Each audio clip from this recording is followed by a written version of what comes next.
এটি হলো সেই ঐতিহাসিক কূপ যার পানি দিয়ে উজু করেছিলেন মহানবী হজরত মোহাম্মদ সাল্লাল্লাহু আলাইহি ওয়াসাল্লাম। মদিনা শহরের প্রাণকেন্দ্রে কুবা মসজিদের পশ্চিম তীরে এই কূপটির অবস্থান। এই কূপটি দেখে সাধারণ মনে হলেও নবীজি সাল্লাল্লাহু আলাইহি ওয়াসাল্লাম এর মক্কা থেকে মদিনা আসার সময় এই কূপটি ছিল খুবই গুরুত্বপূর্ণ। এ কারণে সারা বিশ্বের মুসলিমদের কাছে এই জায়গাটি খুবই প্রিয়।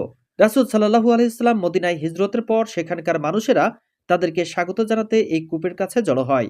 এই কূপের কাছে রাসূল সাল্লাল্লাহু আলাইহি ওয়াসাল্লাম এবং আবু বকর রাদিয়াল্লাহু তাআলা আনহু একটি বাগানে বিশ্রাম নেন।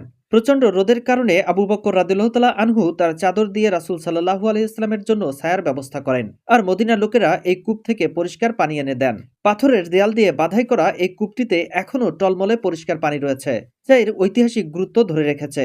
কূপটির কাঠামো ও গুরুত্ব ধরে রাখার জন্য 1064 হিজরিতে কূপটি মেরামত করা হয়।